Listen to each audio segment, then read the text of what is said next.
I'm Riley, and I just got back my college acceptances, and they're pretty interesting considering the fact that I got 8 B's and 2 C's.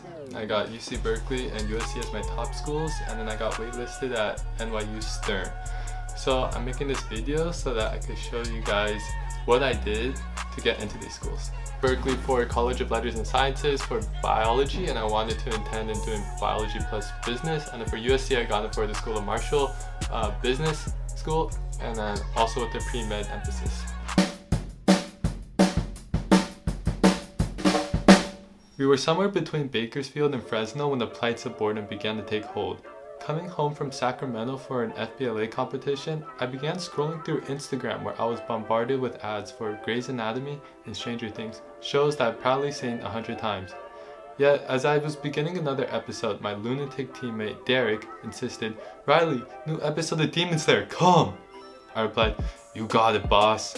Although I was truly reluctant because I've never been exposed to anime, only Americanized dramas. However, as I watched, I was being deceived by each flame blast and lightning bolt. I witnessed spiraling movements and heard the inner voice of each character at each freeze frame. The Office is great for quick-hitting humor and SpongeBob for bringing delight. But through Demon Slayer, I experienced complex narratives, exaggerated traits, and neon physics-defying hair to out-of-this-world powers pulling me closer to the screen. In a world growing with novel stories and shows like Demon Slayer, I was only familiar with the mundane cliches of my liking. Powerful ideas and creative proposals were being marginalized by the twisted reality of personalized online experiences. Too often, I was flying around others in hopes of sticking to my comforts. Much like Instagram ads, my algorithmization of information was impeding me of meaningful opportunities. Through Demon Slayer, I gleaned a new perpetual goal of surrounding myself with unfamiliar communities to gain perspective and differing values. I've exposed myself to people and communities that are built around activism. Through the American Cancer Society, for example, I deeply engaged with brave warriors who have battled against cancer by asking to hear their stories as we walked the track together. Walking the relay for life, I've met hundreds of individuals who are, with a smile on their face, defeating cancer. Inspired by their non-stop relentlessness, I spend my free time advocating for this community through online fundraising or by volunteering in the biomedical department at Anaheim Regional Medical Center, helping patients who are battling similar health issues. Although I'm still learning how to be more sympathetic, my goal of serving my community excites me to persist. Other communities are built around a shared enthusiasm. Through my love of podcasts, I've been able to establish a platform for people to share their viewpoints. I refrain from clickbait and focus on personal narratives touching on social and academic situations. I discuss how to improve inclusiveness using students' interests with ASB officers, the importance of balancing schoolwork and high school memories with teachers, and the newfound opportunities found in college with alumni. When the mics switch on, I feel at peace, becoming more aware of how I not only see the world beyond the odd algorithm, but also how I actively live in it. My background too is where I draw inspiration, and using my camera I bring these ideas to life. In my parents' hometown, Taiwan, I spoke with an artist who made a peacock printed teacup composed of 4,000 plus digital layers on Photoshop. Seeing the interweaving of Western styles with Taiwanese themes resonated with me, and I needed to share this. I interviewed the artist and learned what it means to epitomize creation and originality in spite of cultural demands for work and education. I exhibited her passions through a 10-minute film that premiered in Times Square in New York City. Being able to invoke that same epiphany I experienced when first seeing Demon Slayer, this time of the importance of idiosyncratic goals and self-belief, drives me to conquer uncertainty head-on. When Demon Slayer ended, I was sad, but I understood the importance of moving forward. With Demon Slayer and Cancer Walks, I welcome new opportunities. With podcasts and filmmaking, I share them. With the hospital, studio, and village, I embody them. These experiences, although once unfamiliar, now inspire me to challenge the ad algorithm, uncovering new perspectives that allow me to actively impact my communities. So the reason why I talked about anime in my personal statement isn't because, I actually really enjoy anime, but it's more that I'm an accepting person. And I try to portray that through my essay by talking about something that I'm not really interested in, but I'm accepting. So for me, it was showing the college admissions officer that I'm an open-minded person. I think that's the most defining part about me, and so I talked about that.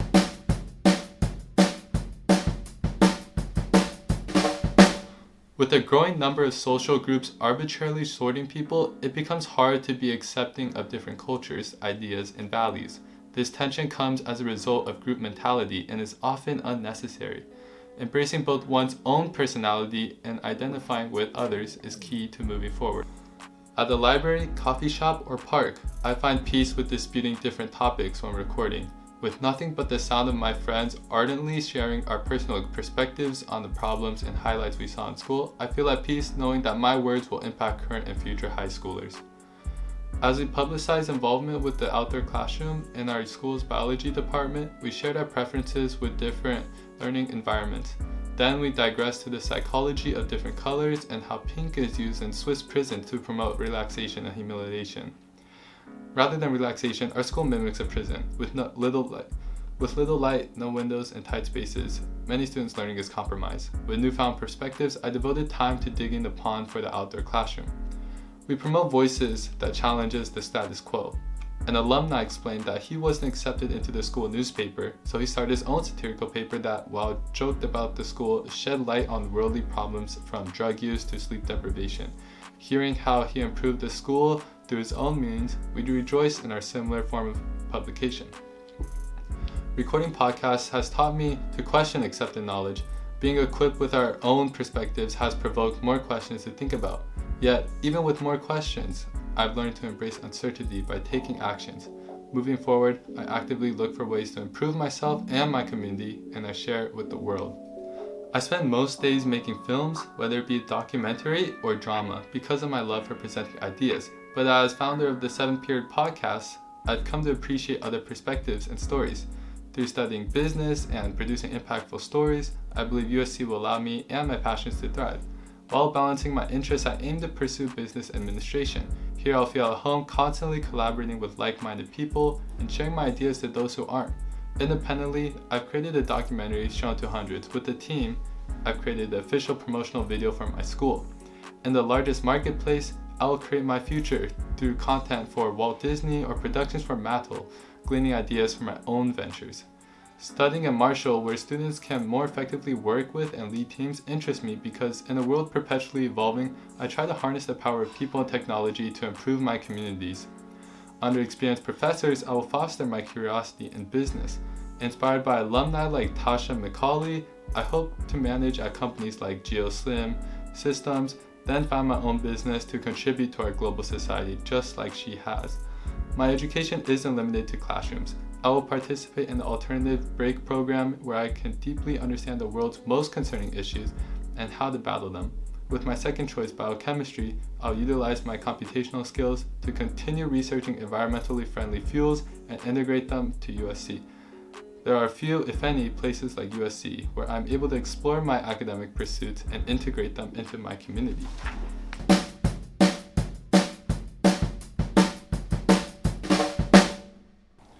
John, a 22-year-old man who's cognitively disabled, a wheelchair user, and diabetic, but otherwise seemed unproblematic to me. I was wrong. While I took John for a stroll, he pointed to the off-limits elevator, to which I said, "We should go back and do art." He shook his head and screamed. When I held him stationary, he flailed out of his wheelchair towards the elevator and, due to his diabetic peripheral neuropathy legs, flopped onto the floor. I was completely astounded by his tenacity to leave despite his conditions, but I remained on the floor, trying everything to placate him. I showed him Mulan, hugged him, and fed him bacon bits, all futile in effort. I was on the verge of giving up until I too was shaking my head and screaming. To my surprise, John laughed at my emotional defeat. It was a restless day for us, but I got John to, for a moment, forget about all his problems. Following this incident, I wanted to promote a mission-driven environment at Rejoice Center to address the needs of students by understanding the problems of the organization, lack of interest, unclear cause, and inability to adjust to different behaviors. I began leading group discussions with the teachers by asking them to share the highlights and issues they had from that day. Then we devised strategies to resolve these issues. Finally, I'd summarize the newfound complexities and preferences of each student that we gained throughout our feedback process. We didn't just improve our relationships with our students, but we grew as a team. Although I had trouble comprehending John's absurd affinity for an elevator, I was able to focus his energy on my embarrassment and change it to laughter. I brought the same shift in focus to the organization as a routine of self-reflection. To me, leadership is less about knowing exactly what to do, but more about understanding people and their problems. I learned to give others a platform to have their voices heard so I could understand them, and I hope to continue doing the same in the future. Weeks and weeks of arduous good behavior finally led to this moment. It was second grade movie night, and I was finally seeing A Christmas Carol, something I've anticipated since the beginning of class. Many movie nights later, I found myself at my own movie screening in the middle of Times Square. Over the summer, my mother began taking art classes and told me about an artist she found on Facebook, Scarlett Cho. Scarlett made digital art into books, china sets, and blogs. Interested with another project to film, I visited her website and asked if I could make a documentary on her work. We met at her studio where I learned all about digital art and her upbringing in Taiwan. I learned that Scarlett epitomized creation and originality in spite of Taiwanese cultural demands for work and education. Originally, I planned on documenting her digital art making process by stringing together a sequence of extravagant effects, melodic sounds, and smooth transitions to captivate my audience. However, I understood that filming her clicking away on Adobe Photoshop belied the meaning, and that the real documentary was in her personal story. I applauded her individual relentlessness against cultural pressures that allowed her to pursue a life that she crafted. After reeling together the interviews I conducted with her, I lyrically narrated a voiceover that emphasized the importance of taking chances in life. This 10-minute film titled A Shot in the Dark was my way of making a statement against the reluctance to pursue one's dream due to fear and lack of support. My film was selected and screened at Times Square in New York City as a recognition of my elevation of her passion. I finally felt proud knowing that I was able to invoke discussion on the importance of cultural awareness and idiosyncratic goals. Filmmaking has served as my guiding light for the experiences I want to share and the values I want to teach. Be it with presentations on chemistry research or documentaries of uncommon stories, I strive to show people their underlying capacity to connect with the world around them. For almost my entire life, I've been chronically plagued by allergies. Meats, plants, and dairy all aggravated my asthma. Following an asthma attack, I began immunotherapy. As I continued my battle, I became intrigued by the biological processes behind these treatments and how the body reacts to medicine and the climate around me. Within the first week of summer, I began my biomedical internship at Anaheim Regional Medical Center. Each day I eagerly awaited troubleshooting biomedical equipment, O2 regulators for NICU, feeders and leg sleeves for general care, EKGs for telemetry, and defibrillators for emergency. My favorite moments came from understanding the scientific basis behind how these equipment measured and contributed to human health. Although it was gratifying to work on these machines, I felt a desire to apply my knowledge to solving modern challenges. After witnessing Matt Damon make water from hydrazine in The Martian, I discovered the many toxic byproducts of the fuel. Many articles later, I unearthed hydroxyl ammonium nitrate, HAN, a green alternative to hydrazine, currently used by NASA. Wanting to understand HAN better, I contacted Dr. Professor and began my internship. I performed computational chemistry research using Gaussian software to analyze the heated decomposition of HAN, comparing its effectiveness relative to hydrazine. I utilized my newfound computational powers to model HAN's various reaction complexes, simulate their physical processes, and analyze the resulting properties, Gibbs free energy, energy, and enthalpy. With Gaussian, I had the means to satisfy my biggest desire, to create a cleaner future for space exploration and prevent future generations of asthma and respiratory problems. Although my experiences have plagued me with the Ehrlich 999s, I'm proud to say that these hiccups made me very comfortable with seeking answers from professors and researchers, regardless of how clueless I looked. The satisfaction of revealing something novel about the universe outweighed my pride. I'll continue researching and hope to publish my findings in the near future. Moving forward, I aspire to develop a sustainable fuel for future space exploration, thereby creating a cleaner future for asthmatic people like myself. Choosing to attend Troy High School was the worst decision I've ever made. Academically, it's a phenomenal place to challenge oneself with the most rigorous classes that any high school can offer. On the other hand, the competitive atmosphere had left many, including me, drowned in a rabbit hole of stress and anxiety. In the classroom and out, one was judged solely by one's grade and performance in the class. Essentially, it was an environment where everyone was focusing on outscoring the person ahead of them, rather than bringing each other up.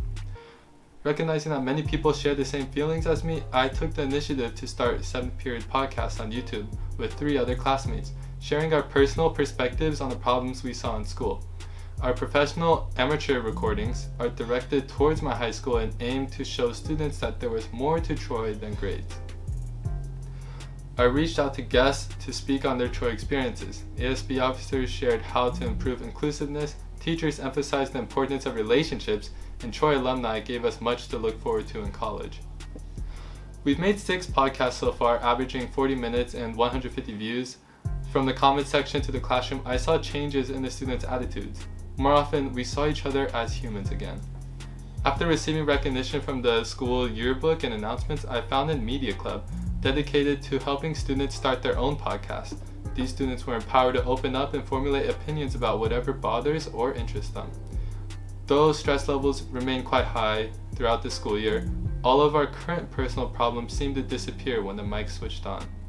Media Club became a place where people were free from judgment and encouraged to be themselves by participating in civil discourse, even if that included heated arguments. While these podcasts were initially made to address the problems that I saw with my school, it has taught me to become more aware of the way I not only see the world, but how I actively live in it. In terms of grades, what I'd recommend is just try your best, find something that you really like about the material that you're learning, and just learn it. There's so much you can learn, and why not try your best at learning it? Set a system for yourself too. Looking at my Google Drive, you can tell I had everything organized, and I did everything, I got everything done, and I really like learning it too. For extracurriculars freshman year, I really didn't have any, and the reason for that is because 1, all I did was basketball, my grades were bad, and the other important thing is I was just too fearful. I transferred to a new school and I didn't know anybody and I was just too scared to join anything, to be honest. So sophomore year I realized that I really regretted not trying to join FBLA or HOSA, and I missed out on a lot.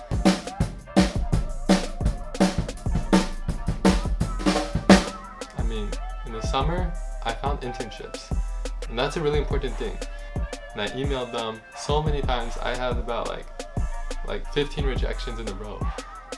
Junior summer year was honestly my most busy year of my life, but it was also the most gratifying. So senior year, I also quit basketball.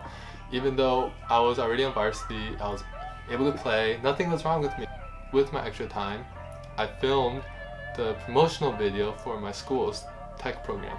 So I created an official video with a couple of other teammates, and we did that and we showed it to the incoming freshmen.